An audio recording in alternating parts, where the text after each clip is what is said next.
Well, what is sucking? What is the suck force where you live that it's so strong it sucks all that cold air down out of Alaska? You know, there's not a lot of stuff for people to do in the wintertime, so there's a lot of suck force in this part of the country. You just walk outside and suck. Just like pull it down. I'm not talking about me. I'm just saying there's not a lot to do around here, so there's a lot of suck force. I see. Why isn't the population bigger then? Because there's also a lot of swallow force. Oh my God. Ooh. All right. I'm so glad Tony's not here. His face would be red for sure. The top of his head would be red.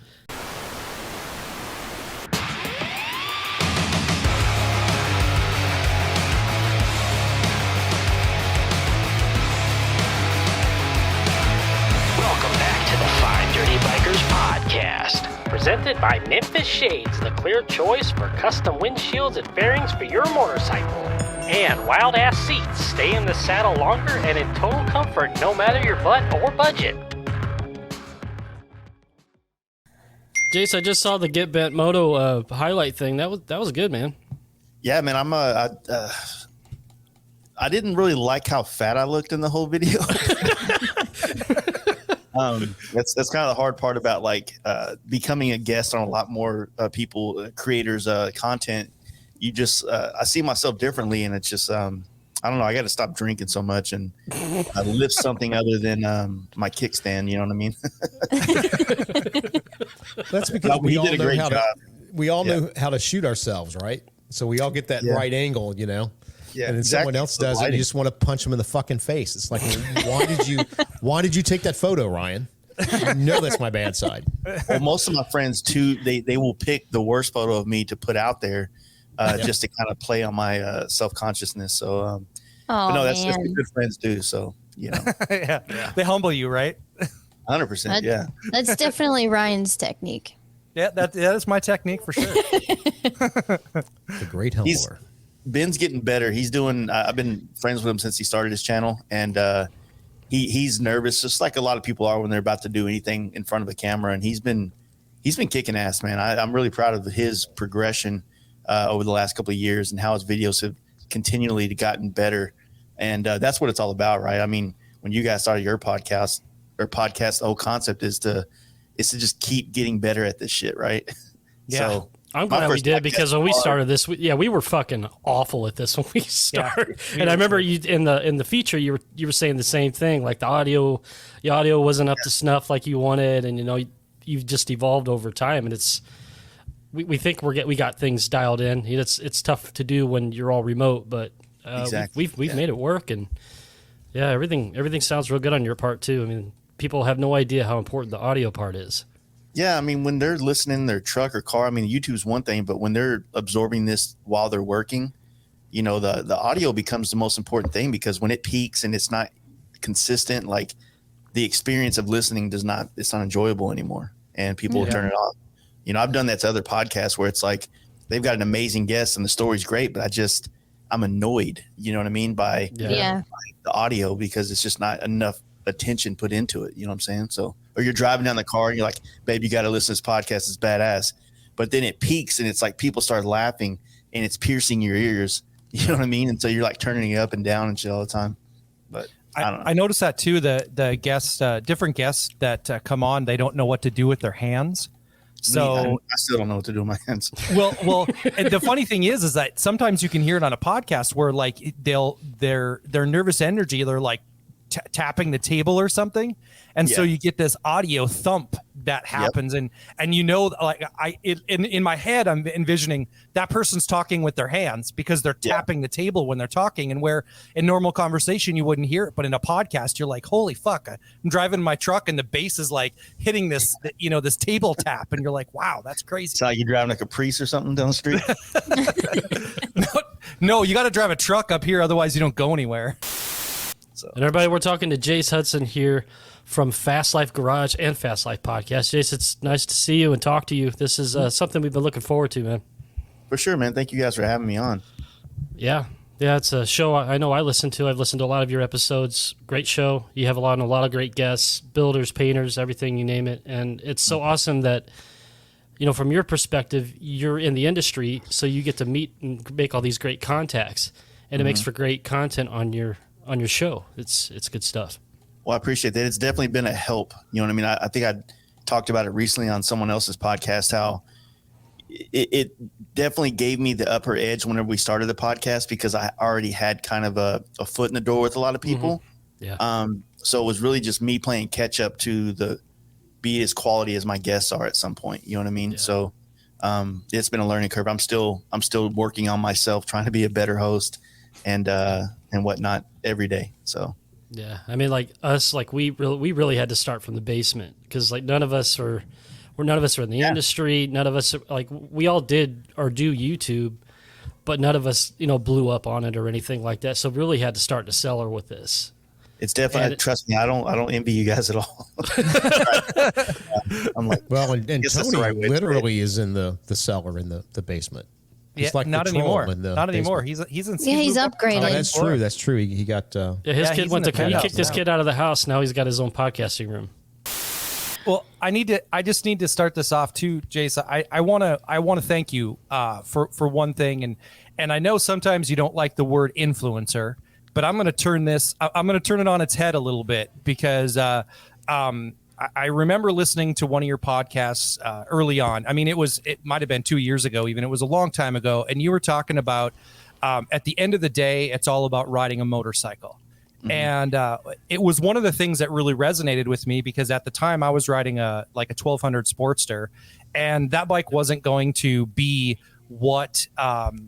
it wasn't going to do what I wanted it to do. I mean, obviously any two-wheel vehicle can get you across the country. They do it on scooters, right? Yeah. But to do it comfortably and to do the kind of miles that I wanted to do and that kind of stuff, you talking about your travels and what you do with your crew was a huge influence on me in terms of how I ride now. I have a good group of guys that like to ride the same way that I like to ride, just kind of,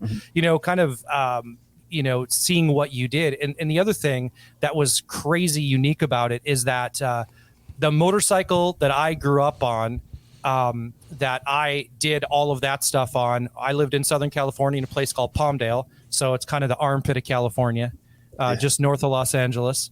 And my wife's from Santa Clarita. Okay. All right. And I actually, the first Harley that I ever rode on was a 1985 FXRT. Nice. And so that's what I grew up on was that bike that my mom's husband bought brand new. We went camping and actually he put a sidecar on it, and we did it as a family. Went all over California and did poker runs and all that kind of biker shit in the 80s, when you were riding with all of the clubs, because they were the ones that typically organized all of the charity events and toy runs and that kind of stuff. And so it was interesting getting that perspective and how that all changes. But I just had the opportunity in March. I bought that same bike that I rode in 1985. So that's badass. Yeah. So I got it. Like, it was literally it's a 2-owner bike. So only 2 other people owned it before me, and neither one of them did anything to it. So it's a completely stock 1985 FXRT in the same color scheme that the bike was that I rode in 1985. And I quickly realized that I don't know a fucking thing about what I'm doing with that bike. So I have a lot to learn. A lot. Well, you got a guy here that could paint the fuck out of it. Yeah. Yeah. Well, when I bought my FXR, I didn't know shit about it either. I went backwards, from my first Harley was my mom's Sportster. Ironically enough, it was a Nightster. And I worked my way from there back, wanting to do FXRs and things like that. Man, that FXR changed my life 100%. It made me appreciate a lot of aspects about riding a bike across country that I think that newer modern bikes kind of allowed me to take for granted, if you will. And not saying that I want to go on every trip and have like these worries that something might go wrong, but I've said it in another podcast before. I think an FXR for a builder or somebody that's trying to have a custom shop, it's kind of a rite of passage, in my opinion, for anybody coming up that wants to be, a builder, a customizer, or, a tinkerer on bikes, anything like that. It's just, you learn so much and you gain so much from riding FXRs. Like I said, I've been in the motorcycle industry for almost 20 years. and I saw the birth of social media and how it connected to the motorcycle industry and how that's changed over the last 10 years or 12 years or so. And it's just, it's happening so much faster now, where so many people, and I'm generalizing here, it feels like so many people are falling in love with talking about riding bikes on YouTube channels or on their Instagrams or their throttle chick or their, Dyna dude. And, everybody's like an influencer now. And in a sense, I guess we kind of all are in a sense, right. We have different levels of influence on certain people, but I just wish more people did it without a camera in their face all the time. Like I've always talked about how the hardest part of me starting a true YouTube channel for doing like moto style stuff is because I'm too busy doing it to want to set up a camera and like capture this for the audience, because I'm a little selfish in that, where I need this for my own personal therapy and my own like reassurance that what I'm doing in life is the right way for me to be happy, let alone like you start putting cameras everywhere and like fake drive up to it and shit like that. It's like, I don't know, man. Like that to me, it's just, it's one of those weird things where like, I feel like it's not necessarily bad. I mean, I think everything course corrects itself, but it's just weird. I guess I'm an old man now, and I'm just looking at how. No, you're not. No, you're not. No, you're not.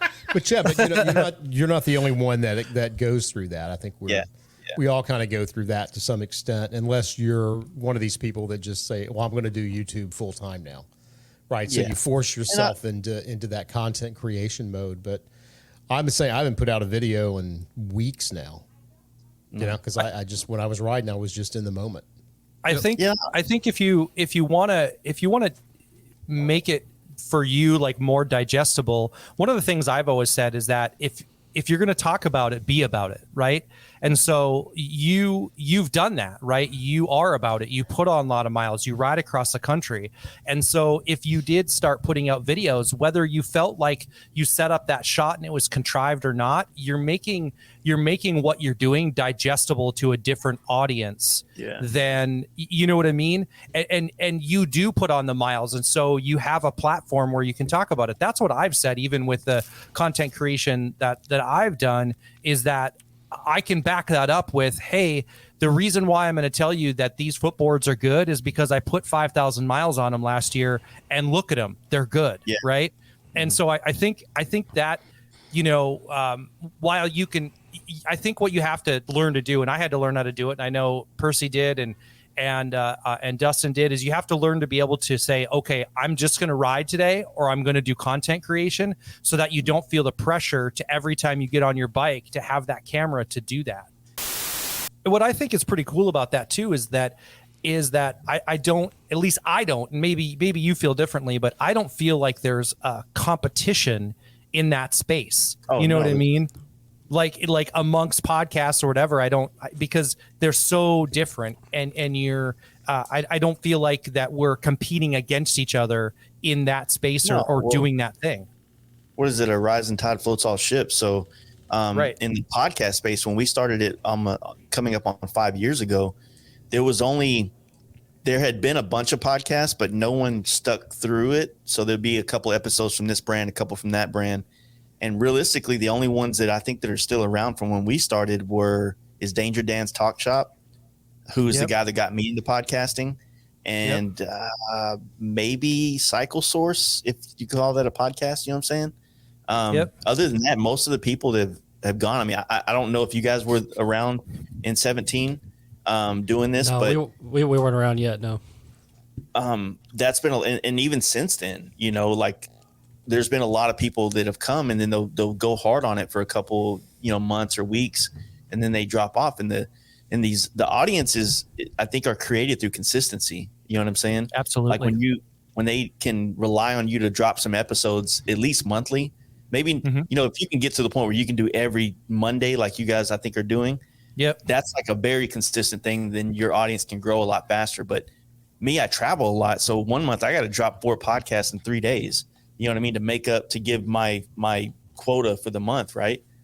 But as long as I'm I feel like so many people would lose consistency, or they thought that it was like going to make money quick, or it wasn't that hard. It's not hard to do the podcast, but everything before and after is where it kind of gets a little bit complicated. You know what I'm saying? Absolutely. But yeah, congratulations on you guys for sticking out. I see you guys in the top charts all the time. You know what I'm saying? Thanks. So I got a question for you. Now, podcast is almost, if you look at it now, it's almost a step backwards if you do it traditionally, because everybody now wants to be visual. What is your take on podcasting now, knowing that we have all these other podcasts that are more video first, and then it's just like, okay, I'll put the audio and upload it to Buzzsprout or wherever? Well, I would say, I have a small YouTube presence, and it's literally only through our podcast. But my numbers of my podcast are consumed through audio, right? Right. Like you were saying earlier, like there's a difference between some of the video listeners and the audio listeners. I would say the same thing, or I would say that more of like, we also do a lot of community building within our brand through the campouts and things like that. Right. And some of the shops and the different communities that we work with on stuff.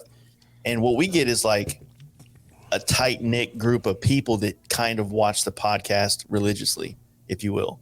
You know what I mean? So we have a group of a couple hundred, maybe 1,000 or so people that will do never live. Like when we do live, we might get a couple hundred people watching it right then.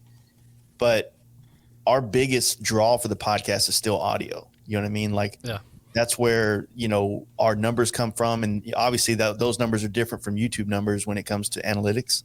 But the visual space, like you were saying, is just like, I think it's just the growth of podcasting is going that direction. And I think that what you can see from like Rogan going on to Spotify, I think some of these apps are going to get to the point where they're going to be able to accept more video as well as their servers and whatever they need to do on the nerd side of things catches up with like what's going on here. Right.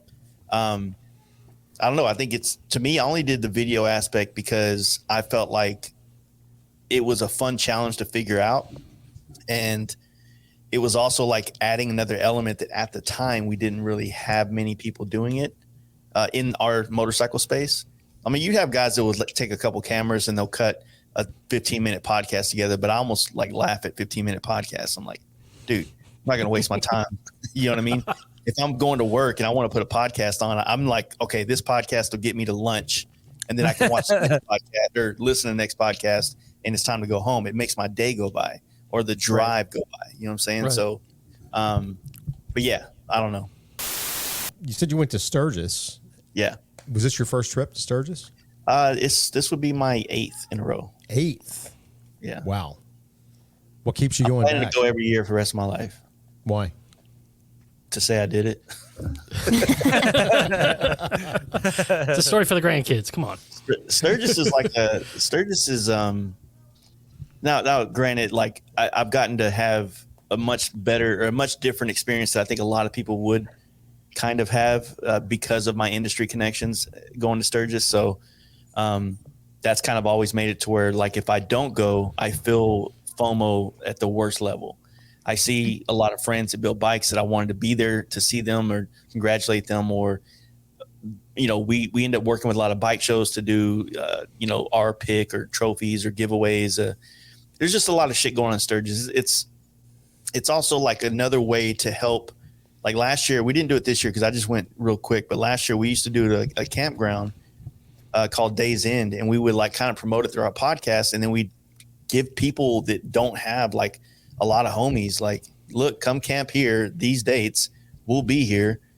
Come hang out with us. You know what I'm saying? And I mean, tag along with us on our ride. Tag along with us when we go to downtown, and we've actually made friends, like people that we still talk to this day from that. So Sturgis itself, though, is if you can get past the crowds and all that stuff, you can't ride the rides the way that you're probably going to want to ride the rides. The Iron Mountain, the Needles, the Spearfish.